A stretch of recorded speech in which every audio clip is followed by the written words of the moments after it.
명성가족 여러분, 오늘은 6월 28일, 6월 마지막 주일입니다. 코로나 바이러스 사태로 인해서 성전에서 예배가 중단되고 이렇게 유튜브 방송으로 예배를 드리게 된 것이 벌써 2달 반이 되었습니다. 그 사이 어떤 성도들은 한두 번 얼굴을 본 적이 있지만 어떤 성도들은 한 번도 얼굴을 보지 못하고 지나갔습니다. 이러다가 얼굴을 잊어버리겠다는 생각을 해보았습니다. 모두들 잘 계시죠? 사회의 일부는 코로나 바이러스 사태 이전으로 돌아간 것 같은 느낌을 주지만 우리 교회는 아직도 인원을 제한하고 있고 또 찬양을 금지하고 있으며 친교도 금지하고 있는 실정입니다. 어떤 사람은 마스크를 쓰고 찬양하면 되지 않느냐고 반문을 하시는 분도 있습니다. 그러나 하나님께 드리는 찬양을 어떻게 마스크를 쓰고 드릴 수 있겠습니까? 우리 매끄러린 교회도 그래서 아직 성전 예배를 다시 시작하지 못하고 기다리고 있다고 했습니다. 명성가족 여러분들도 조금 지루해진 시간이겠지만 조금만 더 기다려 주시기를 바랍니다. 성도들이 하셔야 할 것은 개인 건강을 잘 지켜가는 일이요, 개인 영성을 잘 닦아가는 일일 것입니다. 이 한 주간을 복되게 살아가실 수 있기를 바랍니다. 오늘도 이렇게 유튜브 방송으로 예배를 드립니다. 이렇게 방송으로 드리는 예배 속에서도 하나님이 베푸시는 특별한 은혜가 있기를 원합니다.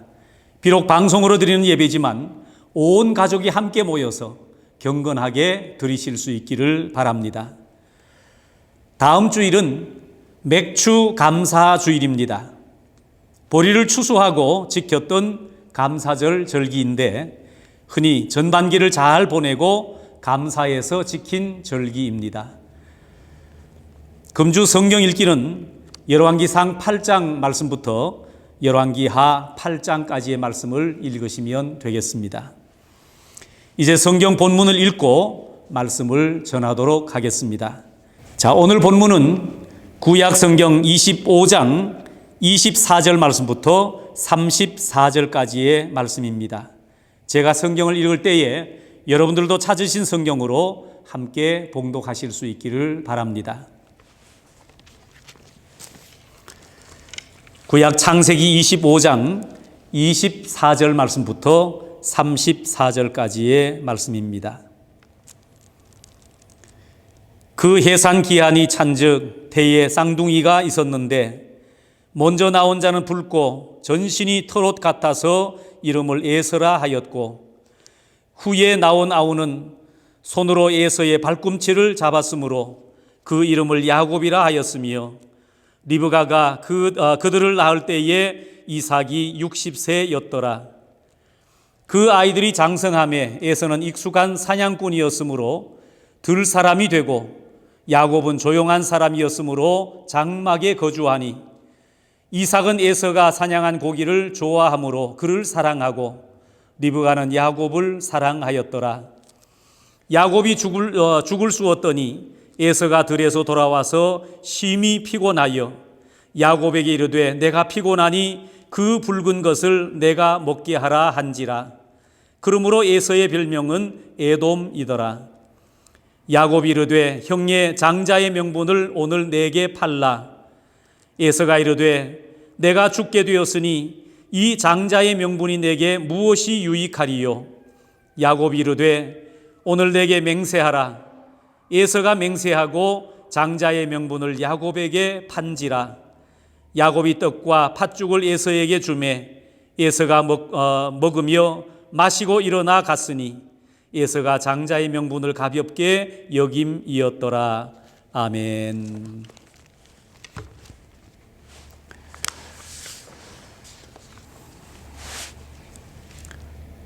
남자들이 군대 가서 훈련을 받을 때에 총검술이며 각계전투며 여러 가지 전술 훈련을 받을 때에 어떻게 하는지를 보여줄 때에 숙달된 조교로부터 시범이 있겠습니다 하고 이 숙달된 조교들이 먼저 시범을 보일 때가 있습니다. 그러면 그 조교들이 시범을 보인 것을 잘 봐두었다가 그대로 따라하면 됩니다. 자, 그런데 때로는 틀리기 쉽고 잘못된 것을 바로 잡아주기 위해서 보여주는 오시범이라고 하는 것이 있습니다. 이것은 이렇게 하면 안 된다, 이렇게 하면 잘못된 것이다 라는 것을 보여주는 겁니다. 우리는 신앙에 관한 여러 가지를 말할 때에 성경에 나타난 위인들의 믿음과 자세를 말할 때가 있습니다.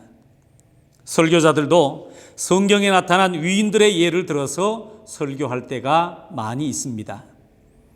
가령 예를 들면 예배의 모범이 되는 사람 그러면 아브라함이나 다윗 같은 사람을 예를 들어서 설명을 합니다.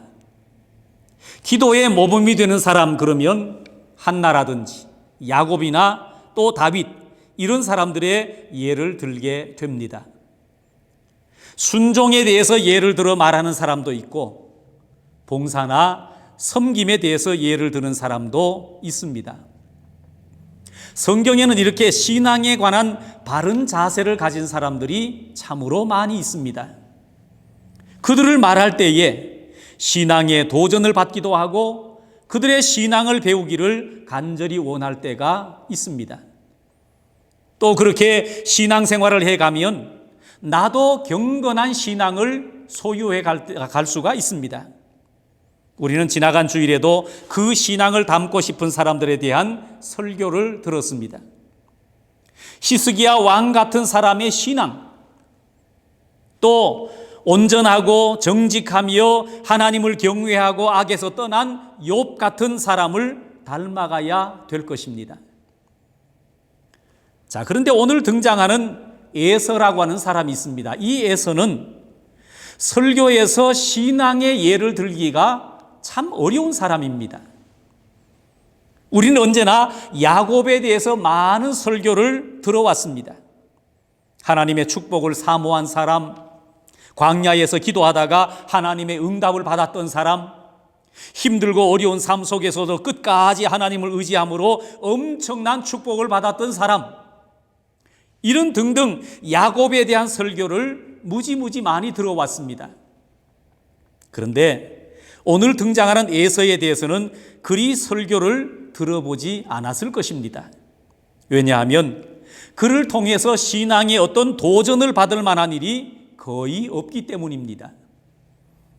저도 오늘 설교하면서 에서의 믿음의 자세를 본받아라 이렇게 할 만한 것이 아무것도 없습니다. 에서의 예배, 에서의 기도, 에서의 순종, 또 에서의 섬김, 에서의 경건, 어느 하나도 예를 들 만한 것이 그에게는 없었습니다. 언제나 우리는 야곱이었습니다. 그래서 오늘 서두에 말씀드린 것처럼 오시범에 대한 것을 말씀드릴 수밖에 없다는 것입니다. 이것은 잘못되었다, 이렇게 해서는 안 된다, 그것은 하나님이 기뻐하실 일이 아니다 하는 겁니다. 그래서 우리가 이것을 귀담아 들으셨다가 에서가 행한 것을 따라하지만 않는다면 우리는 분명히 야곱이 될 것입니다. 야곱의 축복이 바로 나의 축복이 될 것입니다. 자, 에서는 그 이름의 뜻이 털이 많다, 때로는 붉다라는 뜻을 가지고 있습니다. 아마도 에서는 몸에 털이 많았는데 붉은 털이 많이 난 사람일 것이라고 추정을 해봅니다. 에서는 태어날 때부터 털이 많아서 그 이름을 에서라고 지었던 것 같습니다. 자, 이스라엘 사람들은 사람의 이름을 지을 때에 그 당시에 나타난 상황으로 이름을 많이 짓곤 했습니다. 요즘은 털이 많은 사람을 보면 뭐라고 부르겠습니까? 아마도 터프가이라고 했을 수도 있을 겁니다. 몸도 건강하고 성격도 활달하고 야성미가 넘치니까 에서는 사냥꾼이 되었습니다. 에서는 신체 건강하게 태어났기 때문에 분명히 복받은 자라고 말할 수가 있을 것입니다. 그런데 때로는 복으로 받은 좋은 것들이 오히려 좋지 않게 작용하기도 한다는 겁니다. 그래서 어떤 사람은 장점을 가지고 태어났는데 그 장점이 원인이 되어서 실패한 인생을 살기도 한다는 겁니다. 반면에 어떤 사람은 단점을 가지고 태어났는데 오히려 그것으로 인해 성공적인 삶을 살아가는 사람도 있습니다. 예를 들어서 머리가 똑똑한 사람이 그 똑똑한 머리 때문에 인생을 그르치는 사람이 있습니다. 차라리 똑똑하지 않았더라면 죄 짓고 살지는 않았을 텐데. 건강한 사람, 그 건강 때문에 사고치고 죄 짓는 사람이 있습니다. 건강하지 않았더라면 사고치지는 않았을 텐데. 반대로 어떤 사람은 약하기 때문에 하나님을 더욱 의지하고 살아가는 사람도 있다는 겁니다. 사도 바울을 보십시오. 바울은 예수님을 만난 후에 그의 삶이 달라졌습니다. 그의 철학이 달라졌습니다. 고린도전서 12장을 보면 특별히 9절 말씀에 내 능력이 약한 데서 온전하여 짐이라. 나의 여러 약한 것들에 대하여 자랑하리니 그랬습니다. 10절 말씀에도 보면 내가 약한 그때의 강함이니라 말씀합니다. 자, 이것은 믿음 없이는 도무지 이해하지 못할 말들이지요. 약한 그것에 하나님의 손이 함께 하시면 강함이 되는 겁니다. 내게 단점이라고 여겨지는 부분이 있습니까? 내게 약점이라고 여겨지는 부분이 있습니까? 그럴지라도 하나님의 손이 나와 함께 하심으로 그 단점이, 그 약점이 성공의 요인으로 바꾸어지는 축복이 있기를 원합니다. 그러면 에서의 실수가 무엇입니까? 이 실수를 하나님의 축복으로 뒤집는 우리 모두가 되실 수 있기를 바랍니다. 자, 그러면 에서의 삶을 우리가 바라볼 때에 첫 번째, 그 실패의 삶이 도대체 무엇입니까? 그 첫 번째는 수준 없는 삶입니다. 사람은 수준을 갖추어야 됩니다. 어쩌면 사람이 배우는 목적은 수준을 갖추기 위함이 아닐까 생각이 됩니다. 사람이 노력하는 모든 목적도 수준을 갖추기 위함입니다. 잘 먹고 잘 입고 잘 사는 것도 중요하지만 사람은 수준을 갖추어야 합니다. 말의 실수가 잦은 사람이 있습니다. 말의 실수는 비단 말 실수의 단면적인 사실만 문제되는 것이 아니라 그렇게 말할 수밖에 없었던 그 사람의 수준이 문제가 되는 겁니다. 행동도 마찬가지입니다. 왜 그렇게 행동했는가 하는 단면적인 문제가 아니라 그보다는 그런 행동을 할 수밖에 없는 그 사람의 수준이 문제가 된다는 겁니다. 에서의 삶을 보면 많은 사람들은 에서의 잘못 살았던 그 삶을 놓고 문제를 삼곤 합니다. 그런데 그가 잘못된 삶을 살았다고 하는 것이 문제가 아니라 그렇게 살 수밖에 없었던 에서의 수준이 문제가 되는 겁니다. 수준이 높으면 좋은 삶이 거기서 나옵니다. 그래서 우리는 에서의 수준을 놓고 한번 고민해 보자는 겁니다. 그러면 에서를 통해 깨달아야 할 교훈이 무엇입니까? 가장 먼저 생각해 볼 것은 그 귀한 장자권을 팥죽 한 그릇에 팔아버릴 정도로 수준이 없는 사람이었다라는 것입니다. 성경에 보면 장자의 권한이 얼마나 소중한가를 우리는 잘 압니다. 마태복음 1장에 보면 예수 그리스도의 계보를 이어가는 장자의 명단이 나오지 않습니까? 구약 시대에는 장자권에 대한 축복이 더하면 더했지 덜하지 않을 것입니다. 이 장자권의 권한은 스스로 선택하거나 결정할 수 있는 것이 절대 아닙니다. 이미 태어날 때부터 그렇게 주어지는 것입니다. 이 엄청난 복을 에서는 태어날 때에 손에 쥐고 태어났습니다. 그런데 그 복을 스스로 차버리는 그런 수준 없는 사람이 바로 에서라는 겁니다. 내게 주어진 축복이 자신이 수준 없음으로 인해서 유지하지 못한 사람이 바로 에서입니다. 장자에게만 주어지는 복이 무엇입니까? 첫째는 장자는 아버지의 대를 잇습니다. 둘째는 장자는 아버지의 부를 잇는 복이 있습니다. 세 번째는 장자는 아버지의 축복권을 상속받았습니다. 아브라함이 축복할 때에 마땅히 이삭을 찾을 것입니다. 이삭은 누구를 축복합니까? 야곱을 축복합니다.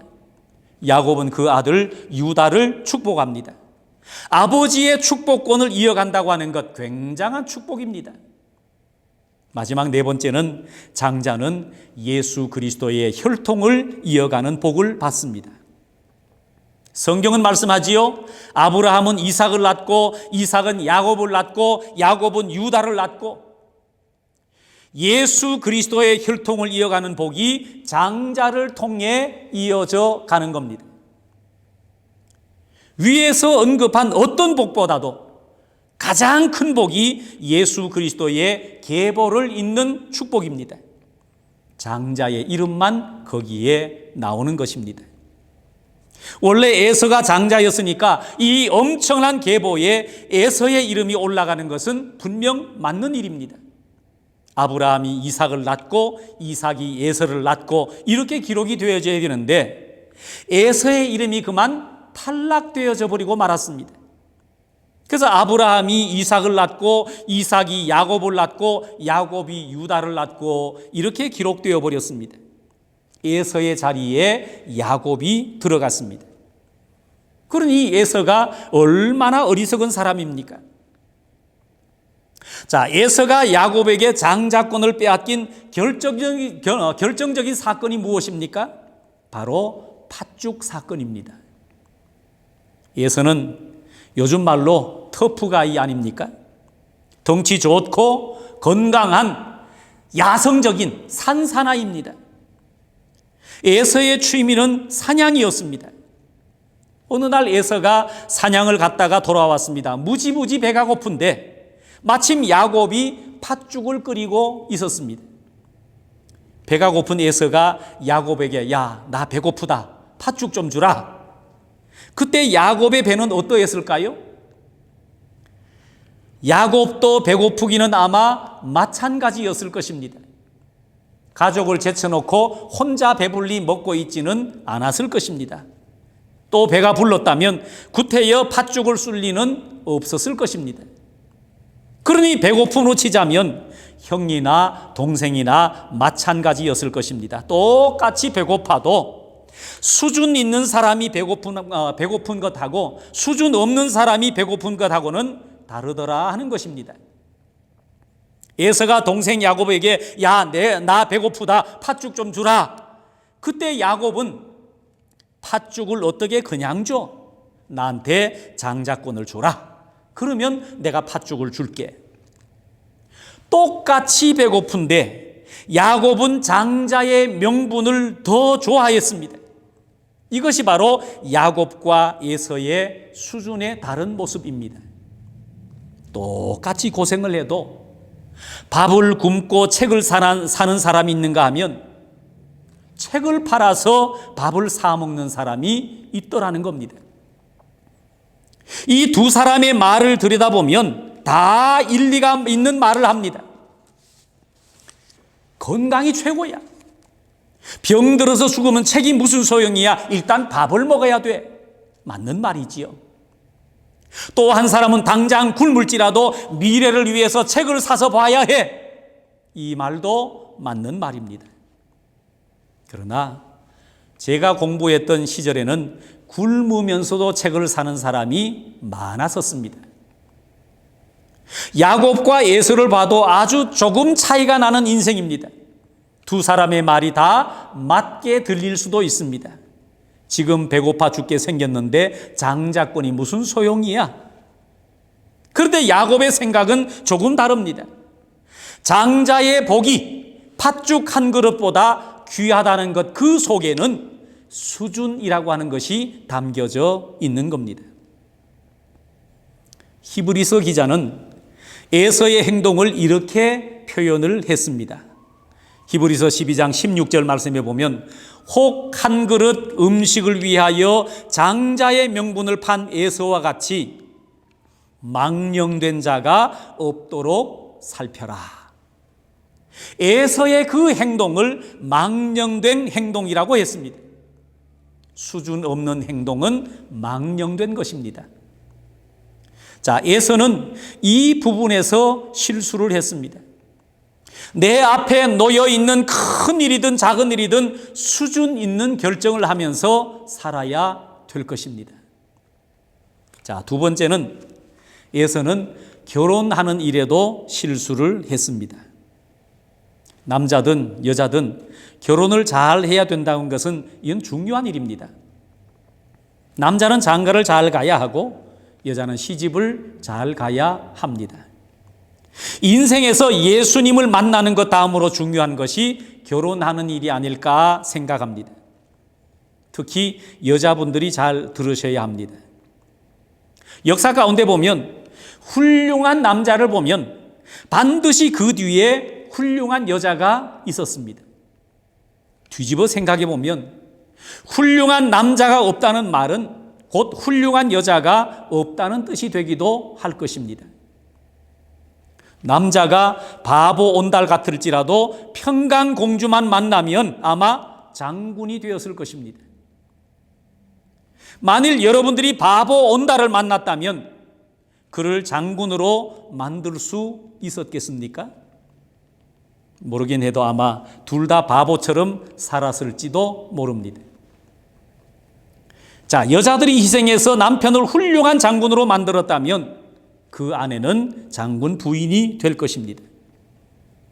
그런데 남편을 머슴으로 만들어 놓으면 그 부인은 머슴 부인에 지나지 않을 것입니다. 남편을 키우는 일이 가장 귀한 여자의 사명일지도 모릅니다. 자, 지금 결혼이 중요하다는 것을 말씀드리고 있습니다. 에서는 결혼에서 실패를 했습니다. 자, 에서의 아버지는 이삭입니다. 이삭의 아버지는 아브라함 아닙니까? 그러니까 믿음으로 얼마나 좋은 가문입니까? 그러니까 에서는 얼마나 좋은 집안에서 태어났는지 모릅니다. 그러니 에서는 얼마든지 믿음 좋은 가정의 여자를 선택해서 결혼할 수도 있었을 것입니다. 자, 에서는 집안도 좋았지만 건장한 체구의 씩씩한 사나이였습니다. 그럼에도 에서는 어떤 결혼을 한지 아십니까? 창세기 26장 34절 35절을 보면 에서가 40세에 헷족속 브에리의 딸 유딧과 헷족속 엘론의 딸 바스맛을 아내로 맞이하였더니 그들이 이삭과 리브가의 마음에 근심이 되었더라 그랬습니다. 자, 에서 아내의 이름은 바스맛이라고 하는 사람인데 이방 여인이었습니다. 이 바스맛이라고 하는 이름의 뜻도 향기라고 하는 뜻이 있습니다. 이방 여인이었으니까 아마도 이 여인이 믿음의 향기, 예수 그리스도의 향기는 분명히 아니었을 것입니다. 이방 사람의 향기, 육신적인 향기였지 않을까 그렇게 생각해 볼 수 있는데, 그러니 그 결혼을 부모인 이삭과 리브가가 찬성을 했을까요? 아마 적극 말렸는데도 뿌리치고 결혼을 했을 거라고 생각을 해봅니다. 에서의 결혼 생활은 부모인 이삭과 리브가의 마음에 근심이 되었다는 겁니다. 그러니 결혼 생활이 행복했을 수가 있을까요? 그런 사람들 있지요. 사랑이 눈에 멀어서 부모님이 만류해도 뿌리치고 결혼을 해서 몇 년을 살다가 보니까 이제야 제정신을 차리게 됩니다. 그때의 간절한 사랑은 온데간데 없고 맨정신만 남았습니다. 그때서야 그때 내가 부모님 말씀을 잘 들을 걸. 에서는 수준이 안 되니까 결혼도 수준 없이 하는 것입니다. 마지막 세 번째, 미래에 대한 꿈이 없었습니다. 에서는 미래에 대한 꿈이 없다는 겁니다. 자, 야곱은 형의 장자권을 팥죽 한 그릇에 샀고 아버지가 축복하실 때에 형 에서인 것처럼 해서 속이고 아버지의 축복을 받았습니다. 그 일로 인해서 멀리 외삼촌의 집으로 도망가서 20년을 살았습니다. 그 20년 동안을 살면서 결혼해서 12자녀를 낳고 재산도 거부가 되어서 이제 고향 땅으로 돌아오게 됩니다. 이 야곱의 삶을 보면 부인을 얻을 때도 7년을 하루같이, 거부가 될 때에도 하나님이 주시는 축복을 기대하면서 날마다 하나님의 도우심을 사모했습니다. 광야를 지날 때에도 하나님께서 나를 평안히 돌아올 수 있도록 지켜주신다면 내 소득의 10분의 1을 드리겠나이다. 여러분, 이 속에는 거부가 될 꿈을 꾸고 있었던 것으로 보여집니다. 언제나 그 중심에는 하나님의 축복에 대한 열망으로 가득 차 있었습니다. 그래서 야곱은 마치 축복의 대명사와 같이 쓰여지고 있는 것을 봅니다. 그래서 축복 그러면 야곱이지요. 하나님을 향해 축복을 사모하고 사니까 영적으로도 풍성하지만 육신의 삶에도 부유하고 넘치는 것을 볼 수 있습니다. 이것이 야곱이고 이것이 축복의 사람입니다. 그런데 에서를 보십시오. 야곱이 축복의 꿈을 꾸고 있는 동안 에서는 무엇을 했습니까? 창세기 27장 41절 말씀을 보면 그의 아버지가 야곱에게 축복한 그 축복으로 말미암아 에서가 야곱을 미워하여 심중에 이르기를 아버지를 곡할 때가 가까웠은즉 내가 내 아우 야곱을 죽이리라. 20년 동안 야곱을 미워하고 야곱을 죽이리라. 20년 동안 미움으로 가득한 삶을 살았다는 겁니다. 원수 또 복수, 이것이 그 삶의 자리에 가득 자리를 잡고 있었습니다. 야곱이 거부가 되어서 고향으로 돌아올 때에 형의 소식을 듣습니다. 군대를 이끌고 야곱을 죽이기 위해서 온다는 소식을 들었습니다. 야곱을 죽이려고 날마다 미움으로 칼을 갈고 군대를 조직해서 원수를 갚아야 돼. 모든 삶을 원수 갚는 데 초점을 맞추고 살았던 겁니다. 그의 삶에 행복이 어디 있으며 기쁨이 어디에 있겠습니까? 이게 삶입니까? 이게 믿음입니까? 물론 야곱이 잘못하기는 했습니다. 감히 형의 장자권을 빼앗고 축복을 가로챘으니 얼마나 잘못을 했습니까? 그러면 동생 야곱만 잘못했고 형 에서는 다 잘했습니까? 에서의 잘못도 많이 있습니다. 애초에 팥죽 한 그릇에 장자권을 동생에게 넘기지 않았다면 이런 일은 없었을지도 모릅니다. 자신은 돌아보지 않고 동생 탓만 하고 있었던 것, 이게 얼마나 어리석은 일이냐. 이게 야곱의 실수였다라는 겁니다. 하나님의 축복을 열망하고 산다는 것이 얼마나 귀한 삶인가 하는 것을 다시금 생각하게 만드는 부분입니다. 오늘도 우리는 에서의 실수를 반복하지 아니하고 하나님의 은혜를 사모하고 사는 복 있는 성도가 되어야 할 것입니다. 이 귀한 은혜, 이 귀한 축복이 오늘 예배하는 모든 성도들 삶 가운데 충만하시기를 주님의 이름으로 축복합니다. 기도하겠습니다. 거룩하신 하나님 아버지, 오늘 우리가 에서의 실수를 반복하지 않고 살기를 원합니다. 세상의 것 하나를 얻는 것도 중요하지만 오늘 하나님의 은혜를 사모하고 하나님의 축복을 사모하는 것이 얼마나 중요한가를 깨달아 알게 해 주옵소서. 각양 좋은 은사와 선물이 다 위로부터 빛들의 아버지께로부터 내려온다고 하셨사오니 우리 성도들 오늘도 힘들고 어려운 이민 생활, 유학 생활 가운데서도 하나님의 축복을 사모하며 살아가는 성도들이 다 되게 하옵소서. 예수님의 이름으로 기도합니다. 아멘. 이제는 우리 주 예수 그리스도의 은혜와 하나님 아버지의 그 넓으신 사랑과 성령의 교통하심과 인도하심이 오늘 말씀을 듣고 예서와 같은 실수를 반복하지 아니하고 하나님의 축복만을 사모하며 살기를 다짐하는 명성교회 온 성도들 머리 위에 이제로부터 영원토록 함께 계실지어다. 아멘.